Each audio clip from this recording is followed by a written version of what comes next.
Hello everyone. आज मैं आप लोगों के लिए एक लेटेस्ट के ड्रामा द हेवनली आइडल को एक्सप्लेन करने वाली हूँ। बिना देर किए चलते हैं एक्सप्लेनेशन की ओर। तो स्टोरी के स्टार्टिंग में हमें बताया जाता है कि हमारी दुनिया के अलावा एक और दुनिया है जहाँ मिस्टीरियस लोग रहते हैं और वहाँ सिर्फ जादू ही काम करता है।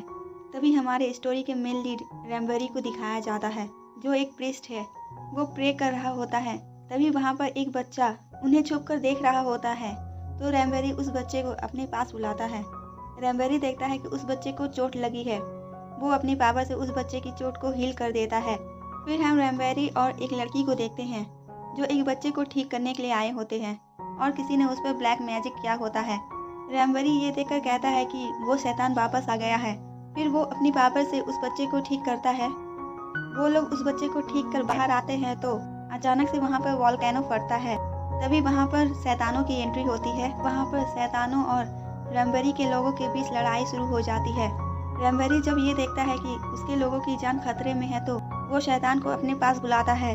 शैतान ये सुन रैम्बरी के पीछे जाता है और उस पर हमला कर घोड़े से नीचे गिरा देता है। फिर रैम्बरी और शैतान के बीच लड़ाई होने लगती है जहाँ शैतान रैम्बरी पर बार बार अटैक कर रहा होता है, पर रैम्बरी ज्यादा पावरफुल होने की वजह से बच जाता है। बट जब वो शैतान फिर से वार करता है तो इस बार रैम्बरी उसके अटैक से नहीं बच पाता और जख्मी हो जाता है। रैम्बरी जब अपने चोट को हील करने की कोशिश करता है तो उसकी पावर काम नहीं करती है। इधर हम देखते हैं कि सभी लोग रैम्बरी के लिए प्रे कर रहे होते हैं। फिर शैतान जब रैम्बरी पर अटैक करने वाला होता है तभी उन सभी लोगों के प्रेयर की वजह से रैम्बरी की पावर वापस आ जाती है और वो शैतान पर अटैक करता है। जैसे ही रैम्बरी उस शैतान को मारने वाला होता है तभी उसे चक्कर आने लगते हैं और ये सीन यहीं पे कट हो जाता है। इसके बाद हमें मॉडर्न वर्ल्ड दिखाया जाता है जहाँ पर सभी के पॉप आइडल एक कॉन्सर्ट के लिए आ रहे होते हैं। तभी वहाँ पर अचानक से सभी लोग स्टॉप हो जाते हैं। फिर हम रैम्बरी को देखते हैं जिसकी सोल एक के पॉप आइडल के अंदर आ जाती है। रैम्बरी जब अपने आप को इस हालत में देखता है तो वो बहुत शॉक हो जाता है और उसे समझ नहीं आता है कि ये सब क्या हो रहा है। तभी उसका ध्यान अपने शॉर्ट शर्ट पे जाता है जिसे उसकी बेली नजर आ रही होती है। वो एम्बैरेस होकर जल्दी से उसे छुपा लेता है। तभी वो देखता है कि वहाँ के सभी लोग रुके हुए हैं। ये सब देखकर वो बहुत ज्यादा कंफ्यूज होता है और सोचता है कि आखिर ये क्या हो रहा है। फिर जब वो वहाँ पर हवा में लटकती चीज को टच करता है तो वहाँ पर सभी लोग नॉर्मल हो जाते हैं और अपने अपने काम में लग जाते हैं। रैम्बरी ये सब देखकर काफी घबराया होता है। तभी पीछे से एक आदमी रैम्बरी को योनवू कहकर पुकारता है। रैम्बरी उस आदमी से पूछता है कि तुम कौन हो और मुझे योनवू क्यों कह रहे हो। वो आदमी कहता है कि तुम मुझे नहीं पहचान रहे हो, मैं तुम्हारा मैनेजर जोंगवू। फिर वो रैम्बरी को कहता है कि हमें लेट हो रहा है, हमें चलना चाहिए। ये बोलकर वो रैम्बरी को ले जाने लगता है बट रैम्बरी नहीं जाना चाहता तो मैनेजर जबरदस्ती उसे पकड़कर अपने साथ ले जाता है। जब वो ड्रेसिंग रूम पहुंचता है तो देखता है कि वहाँ बहुत सारे लोग होते हैं जो उसे योनवू कहकर बुला रहे होते हैं। रैम्बरी कहता है कि ये योनवू कौन है और तुम लोग मुझे इस नाम से क्यों बुला रहे हो। फिर वो उन लोगों से पूछता है कि तुम लोग कौन हो और मैं यहाँ कैसे आया। रैम्बरी की बातें सुनकर इन सभी को लगता है कि ये एक्टिंग कर रहा है क्योंकि योनवू को एक्टिंग करना काफी पसंद था। तभी उसके ग्रुप का एक मेंबर जियोंगसू कहता है कि हम लोग वाइल्ड एनिमल ग्रुप के मेंबर हैं और तुम भी उन्हीं में से एक हो, तो प्लीज मजाक करना बंद करो क्योंकि आज हमारे लिए बहुत इंपॉर्टेंट दिन है। हमारा ग्रुप सालों बाद कमबैक कर रहा है, इसलिए प्लीज कोई गड़बड़ नहीं होनी चाहिए। रैम्बरी जियोंगसू की बातें सुनकर कंफ्यूज होने लगता है और सोचता है कि ये लोग किस बारे में बातें कर रहे हैं। इधर हमें स्टेज पर दूसरे ग्रुप का परफॉर्मेंस दिखाया जा रहा होता है। तभी वहाँ पर मैनेजर वाइल्ड ग्रुप के मेंबर्स को लेकर आता है। रैम्बरी जो अब योनवू है इन सभी परफॉर्मेंस को देखकर मैनेजर से पूछता है कि क्या हम यही करने वाले हैं। मैनेजर कहता है नहीं तो क्या, तुम सिर्फ यहाँ नज़ारा देखने के लिए आए हो। तो योनवू मैनेजर से कहता है कि मैं ये सब नहीं कर सकता। मैनेजर ये सुनकर काफी गुस्सा करता है और योनवू को बहुत सारी बातें सुनाता है। तभी वहाँ पर जियोंगसू आकर उससे पूछता है कि क्या तुम्हें सच में याद नहीं कि तुम कौन हो और यहाँ कैसे आए। योनवू कहता है कि मुझे सच में नहीं पता कि ये कौन सी जगह है। फिर वो कहता है कि मैं तो एक शैतान से लड़ रहा था, तभी मुझे अचानक से चक्कर आ गए और मैं उस जगह से इस जगह आ गया। मैनेजर उसकी बातें सुनकर कहता है कि चुप कर जाओ वरना मैं पागल हो जाऊंगा। उसके बाद वो योनवू से कहता है कि मैं तुम्हारे लिए स्टेज पर एक चेयर रखने बोल दूंगा तो तुम्हें उस चेयर पर बैठकर सिर्फ लिपसिंग करनी है। तभी वाइल्ड एनिमल की बारी आ जाती है। ये लोग स्टेज पर जाते हैं और अपनी परफॉर्मेंस स्टार्ट कर देते हैं बट योनवू को कुछ समझ नहीं आ रहा होता कि क्या करना है और वो चेयर का वेट कर बीच में खड़ा हो जाता है। तभी हमें क्राउड में एक लड़की जो इस स्टोरी की फीमेल लीड किम दल को दिखाया जाता है। तभी यॉनबू के मेंबर और उसका मैनेजर यॉनबू को डांस करने बोलता है और ये सभी लोग यॉनबू को फोर्स करने लगते हैं। अब बेचारा बच्चा करता भी तो क्या करता, बीच परफॉर्मेंस में चिल्लाकर कहता है कि मुझे डांस करना नहीं आता। ये सुन सभी लोग शॉक हो जाते हैं। तभी इस ग्रुप का मैनेजर कहता है कि गई भैंस पानी में। फिर वो किसी को कॉल कर अपने लिए दूसरी जॉब ढूंढने को बोलता है और सोचता है कि भलाई इसी में है कि पतली गली से निकल लो। फिर हम जियोंगसू को देखते हैं जो यॉनबू पर गुस्सा कर रहा होता है और कहता है कि ये हमारा कम बैक करने का आखिरी मौका था, बट तुमने उसे बर्बाद कर दिया। और तुम जानते भी हो कि हमें ये अपॉर्चुनिटी दिलाने के लिए हमारे मैनेजर को डायरेक्टर से कितनी भीख मांगनी पड़ी थी। एंड वहाँ पे सभी लोग यॉनबू को सुनाने लगते हैं। तभी जियोंगसू को एजेंसी के डायरेक्टर का कॉल आता है। वो पूछती है कि यॉनबू को क्या हुआ था और मैनेजर मेरा फ़ोन नहीं उठा रहा है। जियोंगसू कहता है कि मैनेजर मेरा भी फ़ोन नहीं उठा रहा है। ये सुनने के बाद डायरेक्टर उन सभी को एजेंसी में बुलाती है। इधर हम देखते हैं कि किम दल पार्किंग लॉट में वाइल्ड एनिमल का छुपकर वेट कर रही होती है। तभी वहाँ पर एक आदमी आकर उससे कहता है कि आप MF एंटरटेनमेंट की मैनेजर किम दल है ना। किम दल कहती है आपसे कोई गलती हुई है, मैं वो नहीं हूँ। तभी वहाँ पर वाइल्ड एनिमल के मेंबर्स आ जाते हैं और किम दल उन्हें छुपकर देख रही होती है और अचानक यॉनबू वहाँ से भागने की कोशिश करता है, बट उसके 2 टीम मेंबर उसे पकड़कर अपने साथ कार में बैठा कर ले जाते हैं और ये सब किम दल देख रही होती है। उसके बाद किम दल अपने घर आती है और यॉनबू के बारे में सोचकर काफ़ी परेशान हो रही होती है। साथ ही उसके घर में यॉनबू की तस्वीरें भी होती है, जिसे ये पता चलता है कि वो यॉनबू की बहुत बड़ी फ़ैन है एंड उसने MF एंटरटेनमेंट में एज ए मैनेजर काम किया था, जिसके लिए उसे बहुत सारे अवार्ड भी मिले थे। फिर जब वो आर्टिकल देखती है तो उसमें सभी लोग यॉनबू को ट्रोल कर रहे होते हैं। ये सब देखकर किम दल को उन सभी ट्रोलर्स पर काफ़ी गुस्सा आता है और यॉनबू के लिए बुरा लगता है। फिर सारे टीम मेंबर एजेंसी आते हैं तो डायरेक्टर यॉनबू को डांट रही होती है, बट यॉनबू डायरेक्टर की बातों को इग्नोर कर उसे साइड कर कहता है कि क्या तुम भी जानती हो कि मैं कौन हूँ। मैं तो कुछ देर पहले शैतान से लड़ाई कर रहा था, पर अचानक से इस अजीब सी दुनिया में आ गया। मैनेजर ये सुनकर शॉक हो जाती है और बाकी मेंबर से पूछती है कि इसे क्या हुआ है। जियोंग कहता है कि ये स्टेज पर जाने से पहले ही अजीब सी हरकत कर रहा था। तभी एक मेंबर कहता है कि मुझे तो लगता है कि ये एक्टिंग कर रहा है। तो डायरेक्टर यॉनबू से पूछती है कि क्या तुम एक्टिंग कर रहे हो।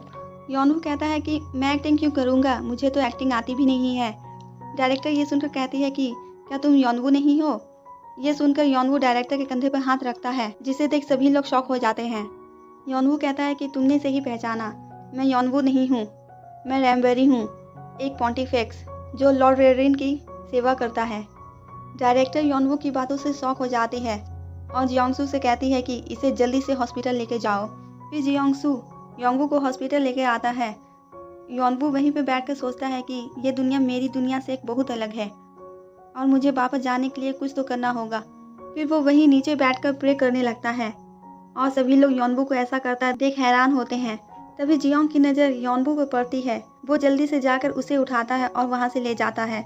इधर यॉनबू जब चेंजिंग रूम में होता है तो वो अपने आप को देखकर कहता है कि आखिर मैं यहाँ क्यों हूँ।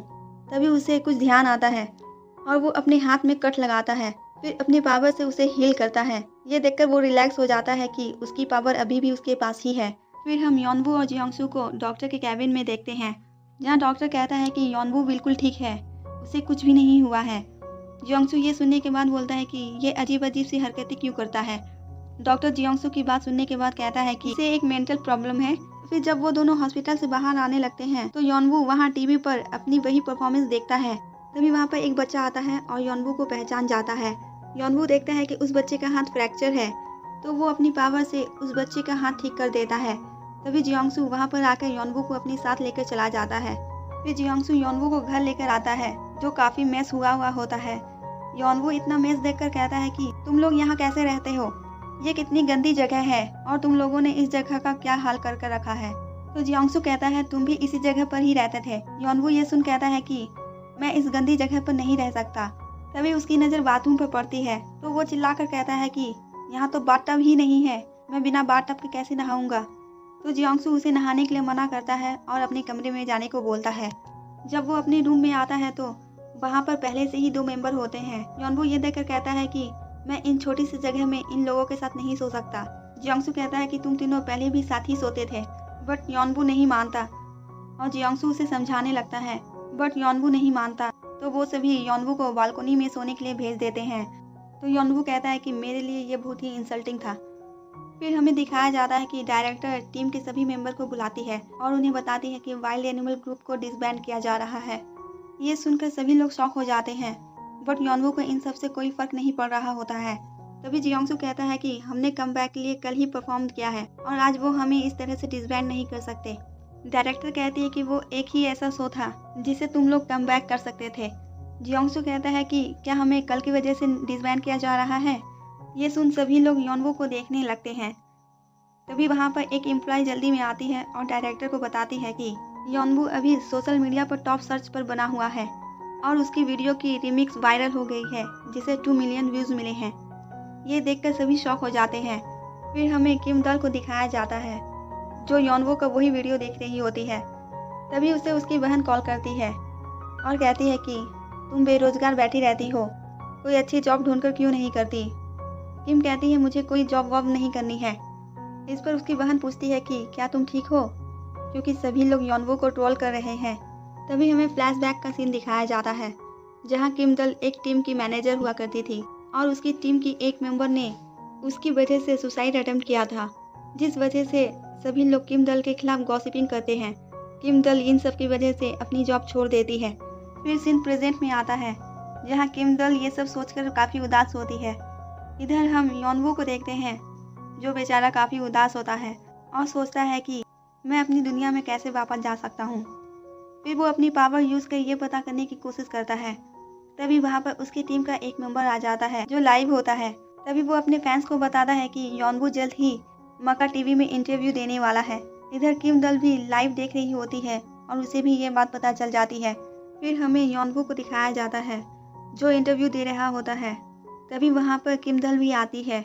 होस्ट योनवू से बहुत सारे सवाल पूछता है, बट योनवू उनमें से किसी का भी सही ढंग से जवाब नहीं देता। फिर वो योनवू से पूछता है कि तुम्हारा अपनी टीम के साथ कैसा रिलेशन है। योनवू कहता है कि मैं इनमें से किसी का भी दोस्त नहीं हूँ, ये लोग बहुत गंदी जगह पर रहते हैं, मुझे तो इनके साथ मजबूरी में रहना पड़ रहा है। जियोंग ये सुनकर जल्दी से होस्ट को आकर इंटरव्यू बंद करने बोलता है। तभी वहाँ पर अचानक से लाइट्स ऑन ऑफ होने लगती है। तभी योनवू नोटिस करता है कि टाइम स्टॉप हो चुका है और सभी लोग रुक चुके हैं। दूसरी तरफ हमें एक जगह दिखाई जाती है जहाँ वॉल्केनो फटता है। तभी हमें एक आदमी को दिखाया जाता है जिसके हाथ में एक रिंग होती है। फिलहाल हमें उस आदमी का फेस नहीं दिखाया जाता है। इधर योनवू देखता है कि सभी चीज़ वापस से नॉर्मल हो गई है। तभी न्यूज़ में वॉल्केनो फटने की खबर आती है। ये सुनने के बाद योनवू को याद आता है कि उस वक्त भी जब शैतान आया था तो वॉल्केनो फटा था। ये देख योनवू वहाँ से जल्दी से चला जाता है। किम दल भी योनवू को जाता देख उसके पीछे जाती है। योनवू टीवीएस कंपनी आता है और अंदर जाने की कोशिश करने लगता है, बट गार्ड उसे रोक देता है। तभी योनवू वहाँ पर एक आदमी को देखता है जिसके सामने एक आदमी सर झुकाता है और उसकी आंखें रेड हो जाती है। फिर हमें उस आदमी का हाथ दिखाया जाता है जिसने वही अंगूठी पहनी होती है। वो आदमी वहाँ से जाने लगता है। योनवू ये देख लेता है तो योनवू उसके पीछे जाने की कोशिश करता है, बट गार्ड उसे जाने नहीं देते। योनवू उसे समझाने की कोशिश करता है लेकिन गार्ड उसकी बात नहीं सुनता। तभी वहाँ पर किम दल आती है और उसे कैप पहनाती है और साइड ले जाकर कहती है कि तुम्हें नहीं पता कि बिना पास के अंदर नहीं जा सकते। तो योनवू ये सुन किम दल का हाथ पकड़ लेता है और उसे अंदर ले जाने के लिए हेल्प करने को बोलता है। किम दल उसे इस तरह से देख काफ़ी हैरान थी। योनवू कहता है कि तुम मुझे जानती हो, मैं योनवू हूँ, तो प्लीज़ मेरी मदद करो। किम दल ये सुन अपना हाथ छुड़ाती है और कहती है कि तुम योनवू नहीं हो, योनवू कहाँ है। योनवू ये सुन शॉक हो जाता है। इसी सीन के साथ ये एपिसोड यहीं पे ख़त्म हो जाता है। तो आगे की स्टोरी में क्या होने वाला है ये जानने के लिए फिर मिलेंगे। जाने से पहले मेरे चैनल को सब्सक्राइब और वीडियो को लाइक करना ना भूलें। Thanks for watching, take care, bye bye.